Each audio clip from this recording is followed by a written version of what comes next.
رسولہ الکریم اما بعد فاعوذ باللہ من الشیطان الرجیم بسم اللہ الرحمن الرحیم وما ارسلناک الا رحمۃ للعالمین صدق اللہ العظیم بابا زبرن پاک الصلاۃ والسلام علیکہ سیدی یا رسول اللہ صلاۃ والسلام علیکہ سیدی یا حبیب اللہ صلاۃ والسلام علیکہ سیدی یا نبی اللہ وعلی آلہ واصحابہ سیدی یا محبوب اللہ دنم فرسودہ جاں پاراز ہجراں یا رسول اللہ دلم پی مرتا آواراز اسیاں یا رسول اللہ ذکر داخیش حیرانم سیاشد روز اسیانم پشیمانم پشیمانم پشیمان یا رسول اللہ چون بازو شفاعت را کشائی بر گناہ گارا مکن محروم جامیرا در آ جائے یا رسول اللہ چون سوے من گزر آری من مسکین ناداری فدائے نقش نالینت کنم جا یا رسول اللہ فدائے نقش نالینت کنم جا یا رسول اللہ فدائے نقش نالینت کنم جا یا رسول اللہ گناہ گارم سیاہ کارم شفاعت یا رسول اللہ خراب و خستہ و خارم شفاعت یا رسول اللہ تو غنی از ہر دو عالم فقیر روز محشر عذرہائے من پذیر گر تمی بینی حساب ناگزیر از نگاہ مصطفیٰ پناہ بگیر میری زندگی کا مقصد تیرے دین کی سرفرازی میں اسی لیے مسلمان میں اسی لیے نمازی میرے نہایت واجب الاحترام عزیز بزرگ و دوستوں، ہمارے موضوعات کا سلسلہ حضور صلی اللہ علیہ وسلم کے وصایا وصیتیں وہ آپ کے گوش گزار کر رہا تھا۔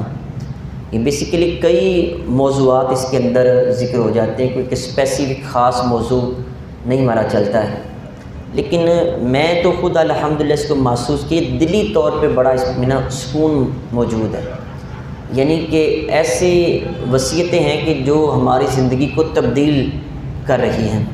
اللہ تعالی ہمیں عمل کرنے کی توفیق عطا فرمائے۔ بلا تمہید حضرت سعد بن ابی وقاص رضی اللہ تعالیٰ عنہ کو جو سرکار نے وصیت فرمائی وہ آپ کی گوش گزار کرتا ہوں۔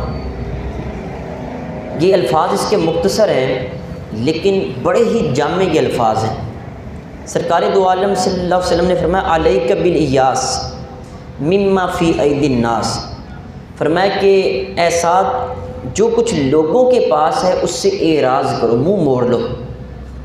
ہماری سب سے بڑی پریشانی جو بلڈ پریشر، شوگر، ہیپاٹائٹس اور ہارٹ اٹیک کی وہ یہی ہے، میرے پاس جو کچھ ہے میں اس کو نہیں دیکھتا ہوں، جو کسی کے پاس ہے میں اس کو دیکھتا ہوں۔ ہم جتنے بھی دنیا میں معاملات کرتے ہیں پریشانی تب بڑھتی ہے جب میں اگلے بندے کا فائدہ سوچتا ہوں، اگلے کو کیا فائدہ ہو رہا ہے۔ جب میں سوچوں گا کہ اس کو اتنا فائدہ ہو رہا ہے پھر مجھے پریشانی آ جاتی ہے۔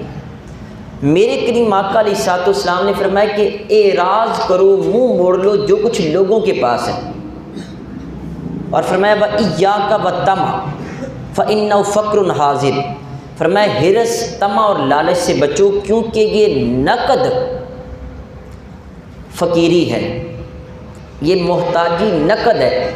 جب بندہ دل میں ہرس پیدا کر لے، لالچ کر لے، کروڑ ارب کھرب پتی بھی بن جائے تو پھر انسان محتاج کا محتاج، فقیر کا فقیر رہتا ہے، اس کی فقیری ختم ہی نہیں ہو سکتی کیونکہ اس نے دل میں لالچ اور طمع پیدا کی ہوئی۔ اپنے دل سے لالچ کو دور کریں، جس حال میں بھی ہیں اس حال میں اپنے مالک کا شکر ادا کریں۔ اور پھر جو اگلی تیسری بات سرکار نے فرمائی وہ کمال کی ہے۔ سرکار دو عالم صلی اللہ علیہ وسلم نے فرمایا وَإِيَّاكَ وَمَا يُعْتَذَرُ مِنْهُ، فرمایا کہ ہر اس کام سے بچو جس کے بعد تمہیں معذرت کرنی پڑے۔ آپ وہ کام ہی نہ کریں جس سے آپ کو کسی کے سامنے معذرت کرنی پڑے۔ زندگی میں یہ ذہن بنا لیں کہ میں نے لفظ پر سوری کا لفظ لے کے نہیں آنا۔ بندہ غلطی کرتا ہے تو سوری کرتا ہے نا، معذرت کرتا ہے، تو فرمایا معذرت والے کام سے بچنا چاہیے۔ جب بندہ معذرت والے کام سے بچے گا، مثلا آپ کسی آفس میں کام کرتے ہیں، وہاں آپ کو معذرت کرنی پڑتی ہے، آپ اپنی ڈیوٹی ٹائم پہ نہیں پہنچتے ہیں، آپ کو اپنے افسر بالا کے سامنے جا کے معذرت کرنی پڑے گی، آپ کو کسی نہ کسی طرح کا بہانہ تلاش کرنا پڑے گا۔ آپ وہ کام ہی نہ کریں جس سے آپ کو معذرت آگے سے کرنی پڑے۔ تو سرکار نے فرمایا کہ معذرت والا کام جو ہے اس سے بچنے کی کوشش کرو۔ پھر اسی طرح حضرت ابن عمر رضی اللہ تعالیٰ عنہ آپ بیان کرتے ہیں کہ حضور علیہ الصلوۃ والسلام نے میرے کندھے سے پکڑ لیا، یہاں سے اس طرح کندھے سے پکڑا اور پکڑ کے فرمایا کن فی الدنیا کأنک غریب او عابر السبیل، کہ اے ابن عمر دنیا میں ایسے زندگی گزارو جیسے کہ کوئی پردیسی اپنی زندگی گزارتا ہے، یا کوئی راہ گزرنے والا مسافر اپنی زندگی گزارتا ہے، صرف یہی دنیا ہے ہماری۔ اچھا اب اس کو سادہ لفظوں میں سمجھنے کے لیے اب غور کریں، آپ میں سے ہر ایک کی عمر یہاں پہ 10 20 50 60 70 سال ہے، تو بندہ یکدم پیچھے دیکھے تو یہ 50 60 سال کیسے گزر گئے؟ بندہ ایسے کہتا ہے ابھی تو کل کی بات ہے۔ جیسے کوئی بندہ یہاں سے اسلام آباد چلا جائے 2 دن کے لیے، تو وہ 2 دن کے بعد اس کو واپس گھر آنا پڑے گا، وہ پردیسی ہے، پردیس چھوڑنا پڑتا ہے، اپنی اصل جگہ پہ آنا پڑتا ہے۔ ہم یہاں پردیس میں ہیں، یہ دنیا ہمارے لیے پردیس ہے، اپنا دیس نہیں ہے، پردیس ہے۔ یہ میرا دیس میری قبر ہے، میرا دیس میرا حشر ہے۔ اور فرمایا کہ یا اس طرح زندگی گزارو جیسے کہ تم مسافر ہو۔ یہاں بندہ قصور سے لاہور جائے تو وہ 1-2 گھنٹے لگیں گے زیادہ سے زیادہ، اس کے زیادہ تو نہیں لگیں گے، وہ ساری زندگی وہ گاڑی میں نہیں بیٹھا رہے گا، یہاں سے چلا ہے وہاں جا کے اس نے اترنا ہی اترنا ہے۔ تو ہم نے یہ زندگی کا سفر شروع کیا، مسافر ہیں، تو ہم نے ایک دن یہ سفر ختم کرنا ہی کرنا ہے، بڑی جلدی ختم ہو جائے گا۔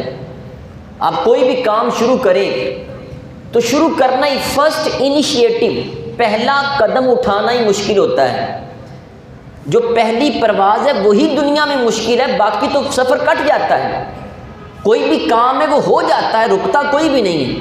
ہماری زندگی کا یہ سفر یہ بھی ختم ہو جائے گا، رکنا نہیں ہے۔ ہم اپنے آپ کو اگر مستقل بنیادوں پہ رکھنا چاہیں تو نہیں رہ سکتے، اور ہماری پریشانیاں بڑھتی تب ہیں۔ یہ مارا ماری، یہ افراتفری کا جو عالم ہے، یہ اسی وجہ سے ہمارے دل کی دنیا میں جو ہر وقت بھونچال آیا رہتا ہے، اس کی وجہ صرف یہ ہے کہ ہم یہاں مستقل ڈیرے لگا کے بیٹھ گئے ہیں۔ میں اکثر یہ بات کہتا ہوں کہ ہماری فیوچر پلاننگ جتنی بھی ہے اس میں ساری چیزیں موجود ہیں۔ آپ جتنی بھی اسٹوڈنٹس لائف میں جتنے بھی اسٹوڈنٹس دیکھ لیں، کوئی انجینئر بن رہا ہے، کوئی ڈاکٹر بن رہا ہے، کوئی CSP آفیسر بن رہا ہے، ہر بندہ اعلیٰ سے اعلیٰ تعلیم حاصل کر کے اعلیٰ عہدے پہ جانا چاہتا ہے، ہر ایک کی فیوچر پلاننگ ہے۔ لیکن کیا ہماری فیوچر پلاننگ میں کوئی ڈیتھ پلاننگ بھی ہے یا نہیں ہے؟ میں نے کوئی مرنے کی بھی پلاننگ بنائی کہ نہیں بنائی؟ کیا مجھے پتہ ہے میں نے یہ جو اتنا بڑا ٹارگٹ میں نے بنا رکھا ہے جس کو اچیو کرنا ہے، تو کیا اس سے پہلے مجھے پتہ ہے مجھے موت آئے گی یا نہیں آئے گی؟ بندہ ہر ٹارگٹ اچیو کرنے کی کوشش کرتا ہے کہ میں یہ مقصد اپنا حاصل کروں گا، تو کیا موت کو بھی اپنے ٹارگٹ میں رکھا یا نہیں رکھا؟ کسی لمحے کسی وقت بھی ہمیں موت آ سکتی ہے، اس کو بھی اپنی زندگی میں رکھیں۔ تو سرکار دو عالم صلی اللہ علیہ وسلم نے فرمایا کہ دنیا میں اس طرح رہو جس طرح پردیسی رہتا ہے یا مسافر رہتا ہے۔ ہم یا تو مسافر ہیں یا پردیسی ہیں، ہمیں اپنے دیش میں جانا ہی جانا ہے، اور ہمیں اپنی منزل تک سفر کر کے پہنچنا ہی پہنچنا ہے۔ میری اور آپ کی جو یہاں کے واسی ہیں، بابا میٹھو شاہ مولوی شاہ، یہی ہماری اصل منزل ہے۔ عزیز سامعین محترم، اس سے آگے چلیں۔ حضرت اسماء بنت ابی بکر رضی اللہ تعالی عنہا، اس کو بھی کریم آقا علیہ الصلوۃ والسلام نے بڑی کمال کی وصیت فرمائی، اور یہ اکثر ہماری عورتوں میں یہ چیز موجود ہے۔ حضور علیہ الصلوۃ والسلام طبیب تھے، طبیب صرف دوائیوں والے نہیں تھے، آپ روح کی بیماریوں کا بھی علاج فرماتے تھے۔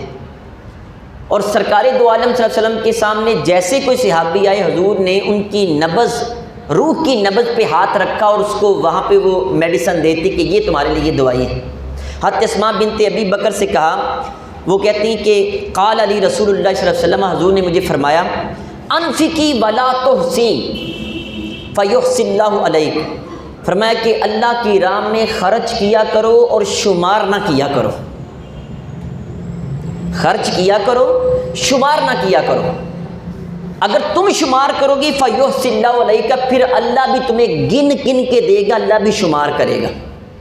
اچھا، میں نے جب یہ حدیث شریف پڑھی تو میں نے مسجد میں کچھ پیسے دیے اس نیت سے، گنے بغیر، میں نے کہا دیتے ہیں چلو حدیث شریف پہ عمل تو ہونا۔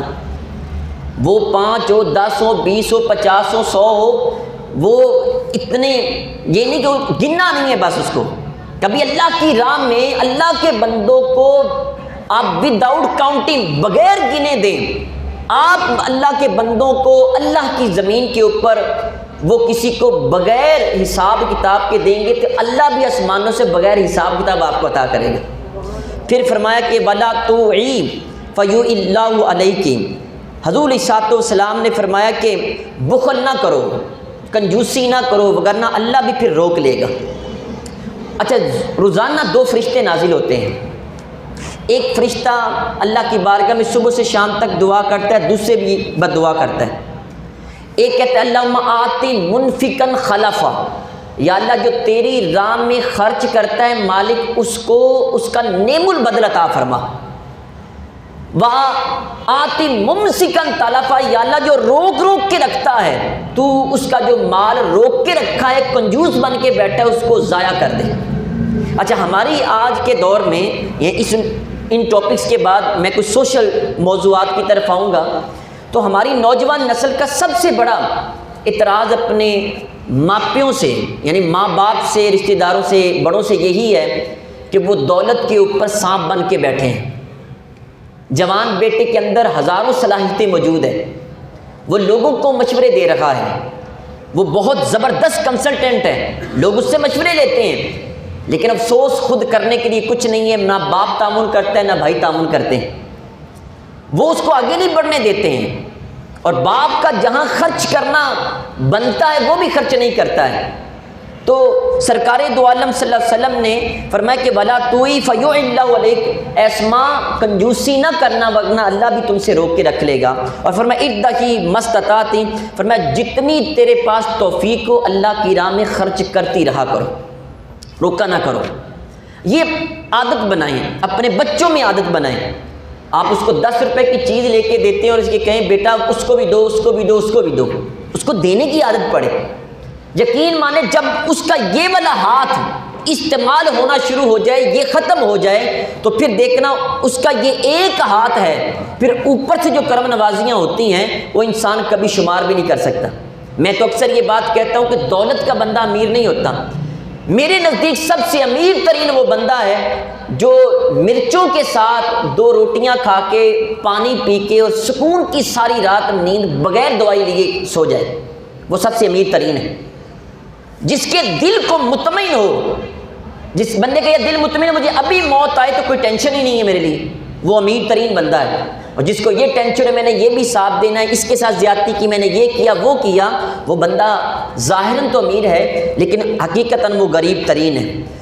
پھر میرے کریم آقا صلی اللہ علیہ وسلم نے حضرت بلال حبشی رضی اللہ تعالیٰ عنہ کو بڑی پیاری وصیت کی، اور اس وصیت کے اکارڈنگلی میں آج کے جو حالات ہمارے ہیں اس کے تناظر میں کچھ گفتگو بھی کروں گا. حضرت ابو ہریرہ رضی اللہ تعالیٰ عنہ سے مروی ہے، کہتے کہ ان نبی صلی اللہ علیہ وسلم دخل علی بلال، حضور علیہ السلام حضرت بلال حبشی کے پاس آئے. وعندہ صبرۃ من تمر، ان کے پاس کھجوروں کا ایک ڈھیر پڑا ہوا تھا، ایک کھجوروں کا ڈھیر پڑا ہوا تھا. حضور علیہ السلام نے فرمایا ما ھذا یا بلال، بلال یہ کیا ہے، اتنی ساری کھجوریں اپنے گھر میں رکھی ہیں. اچھا، حضرت بلال کوئی امیر نہیں تھے، یہ تو غلام تھے. حضرت ابوبکر صدیق نے ان کو خرید کے آزاد کر دیا، بڑی تکلیفیں انہوں نے برداشت کی ہیں، تو اتنے امیر نہیں تھے. گھر میں کھجوروں کا ڈھیر ہے، حضور علیہ السلام نے یہ کیا ہے؟ تو حضرت بلال عرض کرتے ہیں کہ حضور شیء ادخرت لغد، حضور یہ کچھ کھجوریں تھیں جو میں نے کل کے لیے سیو کر کے رکھی ہیں. میں نے یہ سامان ہے، کھجوریں ہیں، میں نے کل کے لیے محفوظ کر کے رکھی ہے کہ یہ مجھے فائدہ دیں گی. حضور علیہ السلام نے فرمایا افتخشى ان ترى له غدا بخارا في نار جہنم یوم القیامہ، حضور صلی اللہ علیہ وآلہ وسلم نے فرمایا تجھے ڈر نہیں لگتا کہ قیامت کے دن تجھے جہنم کی آگ میں اس کا بخار پہنچے؟ یہ جو کھجوریں گھر میں رکھی ہوئی ہیں، فرمایا انفق یا بلال ولا تخش من ذی العرش اقلالا، فرمایا کہ بلال خرچ کرو اور عرش والے رب سے نہ ڈر کہ وہ تجھے فقیر بنا دے گا، وہ مالک تجھے فقیر نہیں ہونے دے گا، ڈرنا. تو یہاں آپ نے جو محفوظ کرنا ہے، سیو کرنا ہے، اس سے منع فرمایا. اچھا، یہ تقوی کی بنیاد پر تھا، اگر آپ مال کو سیو کر سکتے ہیں 1 سال کے دانے جو اپنے وہ بھڑولے میں رکھ سکتے ہیں، آپ سیونگ بینک میں رکھ سکتے ہیں، اسلام اس کی اجازت دیتا ہے۔ یہاں یہ تقوی کی بنیاد پہ فرمایا کہ بلال یہ کیا ہے؟ کیا تجھے یہ ڈر ہے کہ اللہ تجھے فقیر بنا دے گا؟ نہیں، اس کو خرچ کرو، اللہ تعالیٰ تمہیں بہت کچھ عطا کرے گا۔ عزیز سامعین محترم، ایک تو یہ تقوی کی بنیاد پر تھا، لیکن ہمارا جو دور چل رہا ہے آپ کو پتہ ہے آٹے کی بہت زیادہ کمی ہے۔ اس وقت ملک پاکستان جو کہ پوری دنیا میں ایک زرعی ملک کے طور پہ جانا جاتا ہے، اس ملک میں آٹے کی قلت ہے۔ کبھی یہ بازار میں وہ کھڑا جو ٹرک ہے وہاں پہ جو لگی ہوئی لائن ہے، وہاں کبھی غور کریں، ہماری ہی مائیں بہنیں بیٹیاں وہاں پہ آٹے کے لیے لائنوں میں کھڑی ہیں۔ اللہ کا شکر ادا کیا کریں، اللہ تعالیٰ نے بہت کچھ عطا کیا ہے تو اللہ کا ہر حال میں شکر ادا کریں۔ اچھا، ہمارے ہاں کچھ لوگ جب اس طرح کا کوئی مارکیٹ کے اندر کسی چیز کی ڈیمانڈ بڑھ جائے اور اس کی سپلائی رسد کم ہو جائے تو لوگ اس کو روک لیتے ہیں، اور روک کے یہ ذہن بنا لیتے ہیں کہ جب ڈیمانڈ مزید انکریز ہوگی، جب طلب اور زیادہ بڑھے گی، پھر مارکیٹ میں ہم چیز لے کے آئیں گے اور لوگ غیر فطری طور پر ہمارے پاس سے 100 روپے کی چیز 1000 روپے میں خریدنے پہ مجبور ہو جائیں گے۔ اس کے بارے میں اسلام کیا کہتا ہے؟ اس کو اسلام کہتا ہے یہ ذخیرہ اندوزی ہے، یہ ذخیرہ اندوزی ہے۔ اچھا، ہمارے معاشرے میں کچھ لوگوں نے صرف یہ ذہن بنا رکھا کہ یہ اسلام میں صرف شراب حرام ہے یا یہ مردار کھانا یہ والا حرام ہے، باقی سب کچھ یہ وہ جائز ہے، کسی کو وہ حرام سمجھتے ہی نہیں۔ ہمارے ہاں لوگ اس امید پر پورا سال گناہ کرتے ہیں کہ رمضان المبارک آئے گا تو 1000 بندے کی افطاری کروا دیں گے، اللہ تعالیٰ معاف کر دے گا۔ ہمارے ہاں اس امید کے اوپر وہ لوگ ذخیرہ اندوزی بھی کرتے ہیں۔ بڑے بڑے تاجر انہوں نے اپنے گودام پر رکھے ہیں اور غیر وہ مصنوعی طور کے اوپر اشیاء کی قلت پیدا کرتے ہیں، اور پھر مارکیٹ کے اندر وہ اپنی منوپلی اجارہ داری جگا کے اور پھر لوگوں کو غیر فطری طور پر چیزوں کی قیمت بڑھا کے پیسہ بٹورنا چاہتے ہیں۔ وہ لوگ سارا سال اس طرح کی مارکیٹ کے اوپر اس کو ہائی جیک کر کے لوگوں سے ناجائز منافع خوری کرتے ہیں۔ وہ لوگ یہ سمجھتے ہیں کہ شاید سارا سال منافع کمائیں گے، سال کے بعد میلاد کی محفل کروائیں گے اور وہاں پہ جس حضرت صاحب کو بلائیں گے وہ جوش خطابت میں ہمیں حاجی صاحب بھی کہہ دیں گے اور جنت کا ٹکٹ بھی ہمیں عطا کر دیں گے۔ نہیں یار، یہ بالکل غلط ہے۔ اسلام کے اندر یہ خالی شراب حرام نہیں ہے، ذخیرہ اندوزی بھی حرام ہے۔ یہ جمع کرنا، مارا ماری کرنا۔ آج جن لوگوں کے پاس فیکٹریوں میں ہزاروں من یہ گندم پڑی ہوئی ہے اور اس لیے انہوں نے مارکیٹ میں نہیں لے کے آ رہے کہ ہم وہ زیادہ امیر ہو جائیں گے، ایک ہی جیک لگے گا۔ آئین کے بارے میں اسلام کیا کہتا ہے؟ میرے کریم آقا علیہ الصلوۃ والسلام نے ذخیرہ اندوز کے بارے میں فرمایا۔ حضرت عمر بن خطاب سے مروی ہے، حضور علیہ الصلوۃ والسلام نے فرمایا من احتکر علی المسلمین طعامہم ضربہ اللہ بالجزام والافلاس۔ فرمایا جو شخص ذخیرہ اندوزی کرتا ہے، مسلمانوں سے ان کے مال کو روک کے رکھتا ہے۔ میں یہ پھر عرض کر دوں کہ ایک ہے مال کو جمع کرنا، مثلا گندم آئی ہے، بندہ اس کو رکھ لے، چلو تھوڑا سا بھاؤ بڑھے گا اور ریٹ اچھے ہوں گے تو میں اس کو آ کے مارکیٹ میں سیل کروں گا۔ یہ گودام اسی لیے ہوتے ہیں۔ مثلا آلو ہے، وہ بندہ کولڈ سٹور میں سٹور کروا لے، جب اس کا ریٹ اچھا ملے گا وہ کر دے۔ لیکن شدید قلت کے زمانے میں، جیسے آج یہ آٹے کی کمی بہت زیادہ ہے، اس دور میں اگر کوئی بندے کے پاس اپنی کھانے کے لیے اس کے پاس 50 من گندم ہے، لیکن اس نے کوئی 2000 من گندم اس لیے رکھی ہوئی تھی کہ اب مزید ریٹ بڑھے گا، اب ضرورت ہے مارکیٹ میں، جان بوجھ کے نہیں لا رہا۔ اچھا، یہ ذخیرہ اندوزی چھوٹے چھوٹے یہ دکانداروں سے نہیں ہوتی ہے، اس کے لیے بڑے بڑے مگرمچھ ہیں پیچھے، جنہوں نے ہزاروں ٹن وہ گندم سیو کر کے رکھی ہوئی ہے تاکہ لوگ بالکل جب مجبور ہو جائیں گے یا کسی اپنے سیاسی پیشوا کو خوش کرنے کے لیے وہ جان بوجھ کے مارکیٹ کے اندر سے ساری گندم اٹھوا لیں اور تاکہ لوگوں کو پریشان کیا جائے اور ہم وہاں پہ ڈون بن جائیں اور پوری مارکیٹ پہ ہمارا قبضہ آ جائے۔ حضور علیہ الصلوۃ والسلام نے اس بدبخت کے بارے میں فرمایا کہ جو شخص ذخیرہ اندوزی کرے گا تو ضربہ اللہ بالجزام والافلاس، اللہ تعالیٰ 2 بیماریوں میں اس کو مبتلا کر دے گا، ایک کوڑ کی بیماری میں اور دوسرا غربت کی بیماری میں۔ کوڑ کی بیماری یہ ہوتی ہے کہ بندے کے ہاتھوں میں آہستہ آہستہ یہ انگلیاں یہ جھڑنا شروع ہو جاتی ہیں، لیپروسی جسے کہتے ہیں، وہ آہستہ آہستہ اس کی جلد خراب ہو جاتی ہے، جسم اس کا گلنا سڑنا شروع ہو جاتا ہے۔ اللہ نہ کرے کہ یہ جو بڑے بڑے لوگ ہیں جنہوں نے لوگوں سے آج گندم کو روک کے رکھا ہے، آٹے کے اوپر قبضہ جما رکھا ہے، ان ذخیرہ اندوز، اور فرمایا کہ اللہ تعالیٰ اس کو غربت میں مبتلا کر دے گا۔ اچھا غربت یہ نہیں ہے کہ وہ سمجھے کہ شاید کہ میرے پاس پیسے ختم ہو جائیں گے، یار جوان اولاد کا بات نہ ماننا وہ بھی بندہ بڑا غریب ہوتا ہے۔ جوان اولاد ہو اور بندہ وہ کمرے میں پڑا ہے، کوئی بات کرنے کے لیے تیار نہ ہو، کیا یہ غربت نہیں ہے؟ بندے کو کوئی پوچھنے والا نہ ہو، اس کے پاس بیٹیاں بھی بیٹھنے کے لیے تیار نہ ہو، کیا یہ غربت نہیں ہے؟ حضور علیہ الصلوۃ والسلام نے غربت اس کے اوپر اللہ تعالیٰ مسلط کر دے گا۔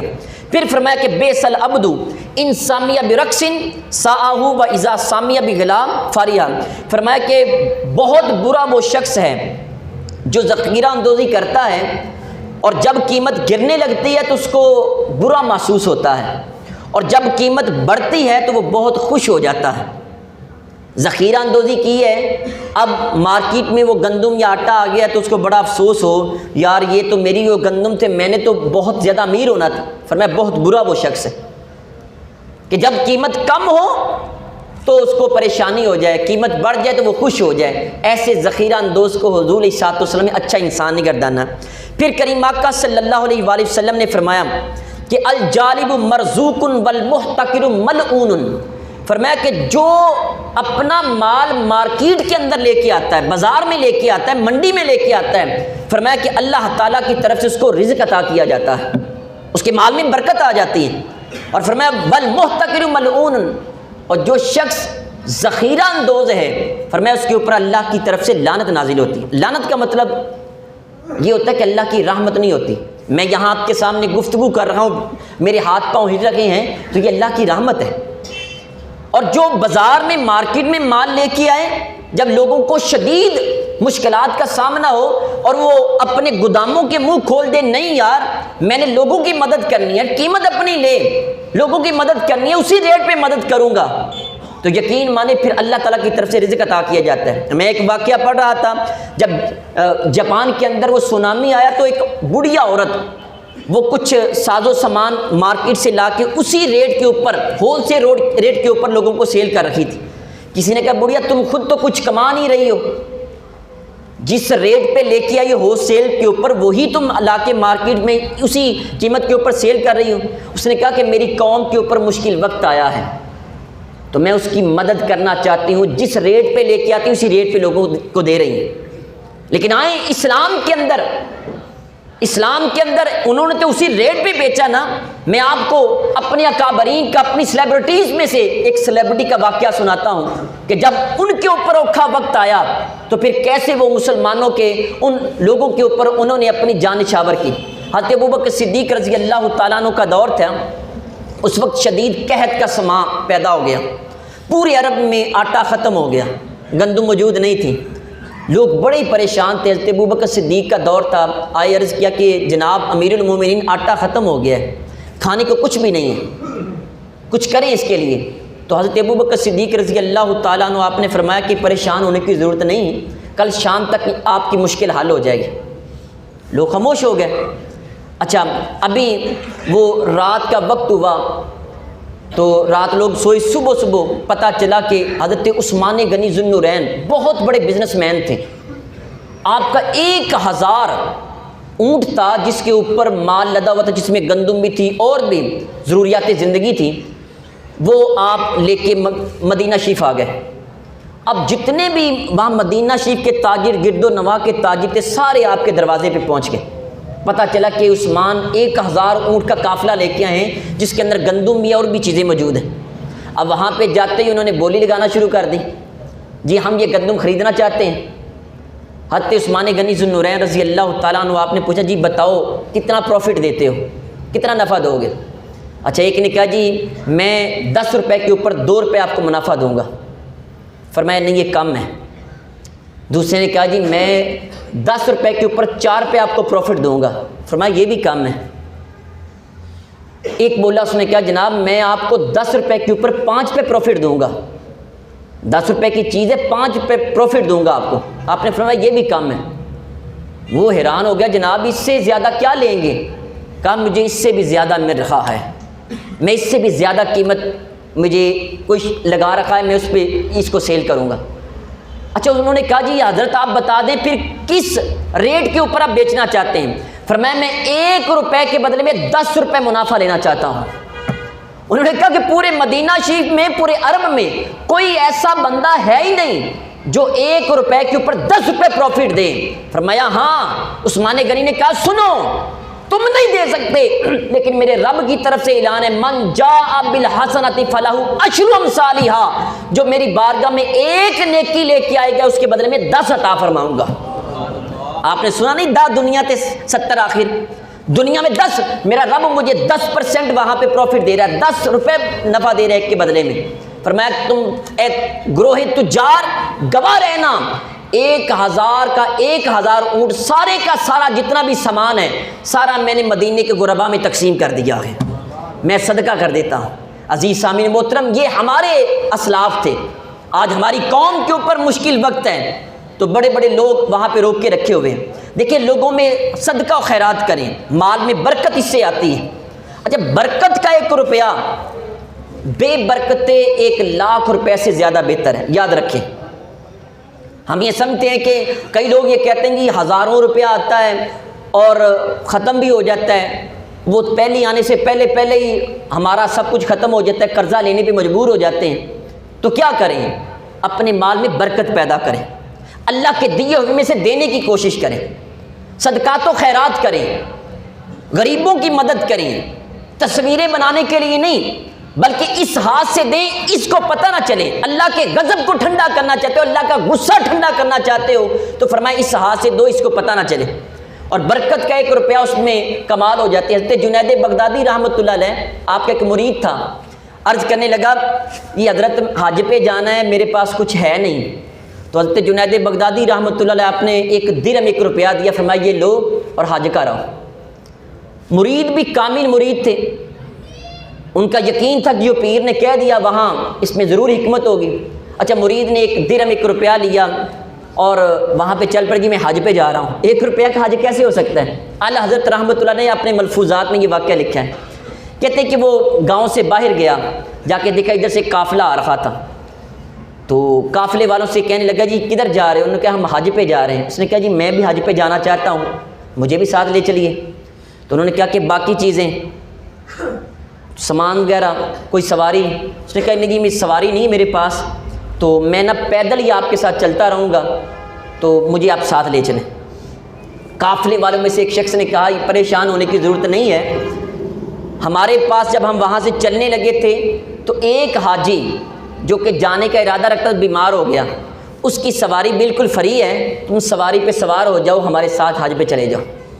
اب کہتے وہ حج پہ چل دیا, رستے میں جہاں پر وہ پڑاؤ کرتے وہیں وہ بھی کرتا. اب وہ کھانے کے لیے دل میں پریشان ہوتا جی میں پیسے کہاں سے دوں گا. تو کوئی قافلے والوں میں سے بلند آواز میں کہتا یار اس سے ہم 1 روپیہ بھی نہیں لیں گے, یہ ہمارا مہمان ہے, ہم ایک مہمان. اپنے کھانے میں برکت کرنا چاہتے ہو تو کسی بندے کو ساتھ ملا لیا کرو. ایک بندے 1 لقمہ بھی لے لیا, سمجھ لے کہ آپ کے سارے کھانے میں برکت آ گئی. تو وہ ساتھ پورا حج کیا. حج کرنے کے بعد جب واپس آئے, گاؤں کے پاس آئے, تو وہ قافلے والوں نے کہا جناب یہ آپ کی منزل آ گئی ہے, جائیں اپنے گاؤں میں چلے جائیں. تو وہ شخص وہاں سے اترا, سیدھا حضرت جنید بغدادی رحمۃ اللہ علیہ کے پاس گیا, جا کے عرض کیا جی حضرت میں آ گیا ہوں. آپ نے فرمایا حج کر لیا؟ جی کر لیا. فرمایا کوئی خرچہ آیا؟